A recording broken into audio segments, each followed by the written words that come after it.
Hoje eu quero falar com você sobre qual o seu maior bem. A prova de fogo. E não deixe subir para a cabeça.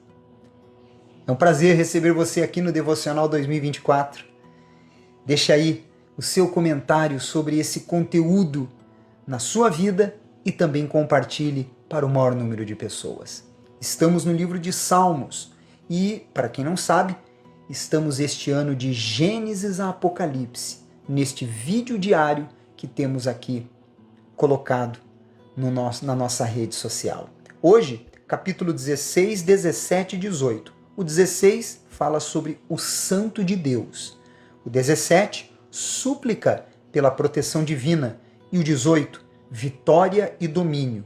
Esse salmo, Davi, ele escreveu, falou, mencionou no dia que foi livre dos seus inimigos e das mãos de Saul. É muito importante que você observe sempre o primeiro versículo, porque ele vai te dar um direcionamento daquilo que você vai encontrar dentro deste salmo. Por exemplo, o Salmo 16, o versículo 1 diz: guarda-me, ó Deus, porque em ti me refugio. Quem pede para ser guardado senão alguém que está, com certeza, em um momento de risco? O versículo 2 diz: digo ao Senhor, tu és o meu Senhor. Outro bem não possuo, senão a ti somente. Você considera Deus o maior bem que possui? Pense bem, porque como que você tem demonstrado isso com suas atitudes? Quando uma pessoa tem um patrimônio como o seu maior bem, ela vive em prol daquilo. Quando uma pessoa tem como seu maior bem um carro, ou uma casa, ou o dinheiro que ela tem na conta, ela vive em prol daquilo. Quando uma pessoa tem alguém como seu maior bem, ela vive em prol desta pessoa. A vida dela gira em torno disso. Quando nós temos Deus como nosso maior bem, nós vivemos sempre com a nossa vida em torno, girando em torno dele, para agradá-lo, para nos submetermos a ele, para fazer a sua vontade. No versículo 3, quando ele fala sobre quanto aos santos que há na terra, são eles os notáveis, nos quais tenho todo o meu prazer. Estes santos da terra se refere aos que são de Deus, os cristãos, no caso, agora na era que temos vivido, que é a era do cristianismo, pós-morte e ressurreição do nosso Senhor Jesus. Porque estes santos se refere a serem separados do mundo, mas vivendo na terra. Eu, você, nós somos estes santos. E não imagens ou alguma determinada escultura, de forma alguma, mas pessoas que se relacionam com Deus. Davi, ele tinha prazer e se sentia honrado em encontrar pessoas assim. Eu tenho certeza que você, sendo uma pessoa de Deus, com certeza, as pessoas elas têm prazer pela tua presença. Ela é agradável, não é verdade?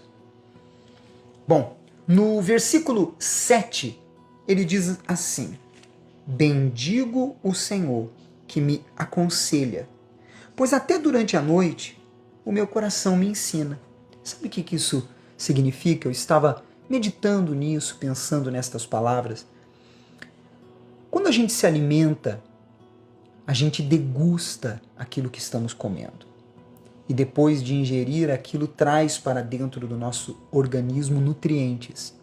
Se alimentar da palavra de Deus, degustando a palavra e depois deixando-a trazer vitaminas espirituais para a nossa mente e para o nosso emocional.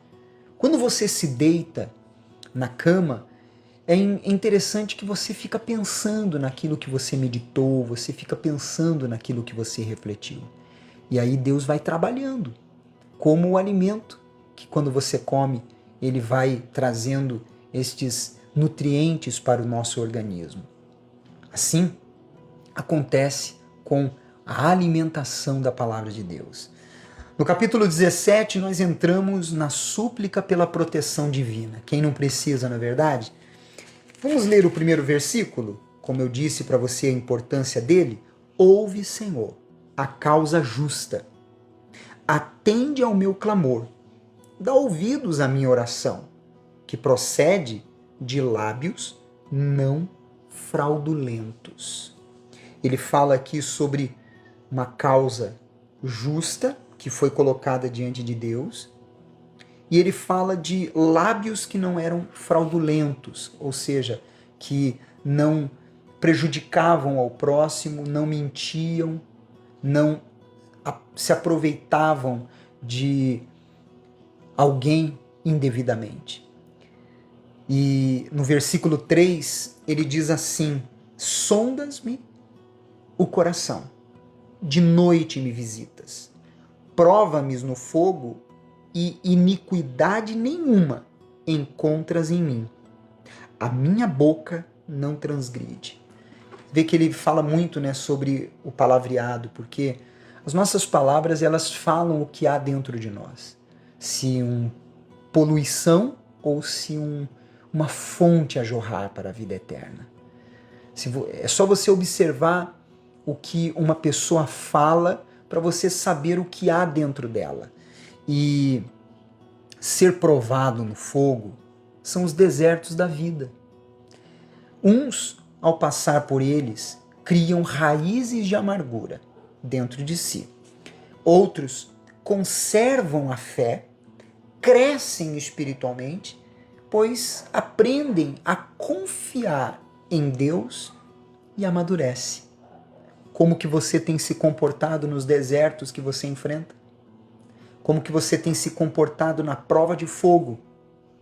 No versículo 8, ele fala sobre a menina dos olhos. É muito lindo este momento quando diz assim: guarda-me como a menina dos olhos, esconde-me à sombra das tuas asas. Davi pedindo que ele fosse guardado como a menina dos olhos. A menina dos olhos é aquela bolinha pequenininha que tem no olho, sabe?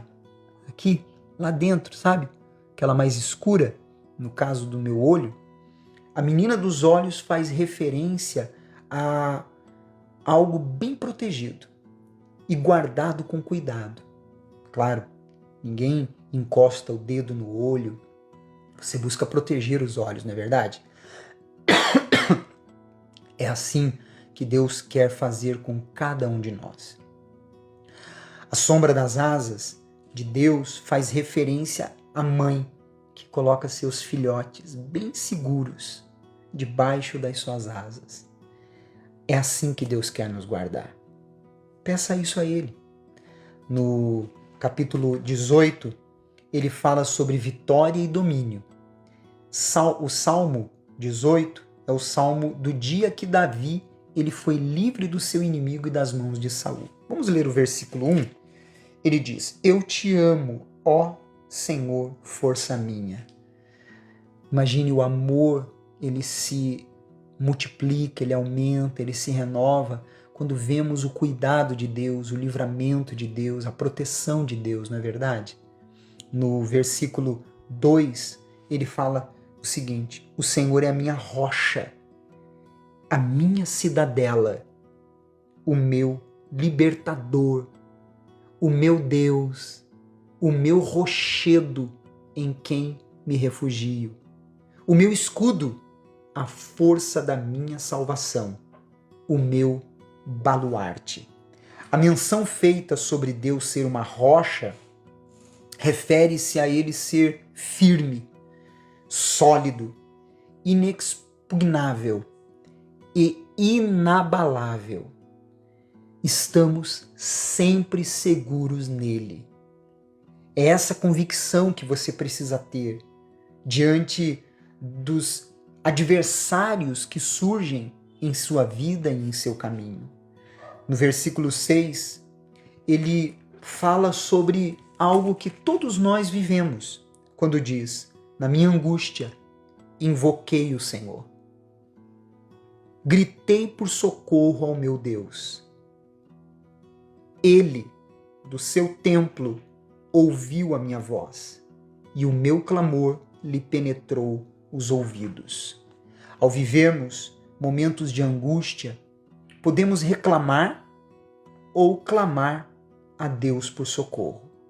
A primeira opção nos faz adoecer. A segunda opção é resposta garantida. Qual que você vai escolher? Viver reclamando ou clamar a Deus?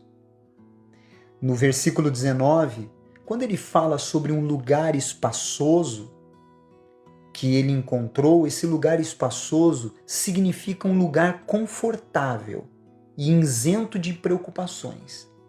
Nos dias de hoje, costumamos dizer, quando falamos sobre o oposto, que uma pessoa está em aperto ou em um beco sem saída, encostado contra a parede. Davi, neste momento, ele se sentiu completamente seguro, porque Deus foi o seu lugar espaçoso. No versículo 32 ao 42, nós vemos uma menção profunda sobre como que Deus ele concedeu vitórias a Davi. Você observando, você vai vendo que quando Deus está conosco, ele nos capacita mentalmente, fisicamente e espiritualmente. Ele batalha por nós. Por isso que estas palavras ditas por Davi, ela não é utopia, ela não é algo que você lendo pensa, isso é uma historinha para contar para a criança dormir. Não, é um fato que isso pode ser verdade em sua vida. No versículo 44 a 50, ele fala as seguintes palavras: bastou-lhe ouvir-me, a voz logo me obedeceu. Os estrangeiros se mostram submissos. Ele começa a falar daquilo que estava ocorrendo da parte das pessoas para com ele. Mas observe um detalhe: sumiram-se os estrangeiros e das suas fortificações saíram espavoridos. Aí ele diz: vive o Senhor e bendita seja a minha rocha. Exaltado seja o Deus da minha salvação. O Deus que por mim tomou vingança e me submeteu povos. O Deus que me livrou dos meus inimigos. Sim, tu que me exaltaste acima dos meus adversários e me livraste do homem violento. Glorificar-te-ei, pois, entre os gentios, ó Senhor, e cantarei louvores ao teu nome. É ele quem dá grandes vitórias ao seu rei e usa de benignidade para com seu ungido, com Davi e sua posteridade para sempre. O que nós observamos aqui? Que Davi, embora tenha falado da maneira como as pessoas o tratavam, ele nunca deixou subir para a cabeça. Nunca, jamais deixe subir para a cabeça as suas vitórias, pois elas vieram de Deus. Elas vieram de Deus. Então, a glória seja para Deus, como você vê nas palavras ditas por Davi. Se este vídeo te ajudou, compartilhe e também comente e deixe o seu like. Amanhã vamos continuar neste Devocional 2024 tão especial no livro de Salmos. Você é especial para Deus. Até lá!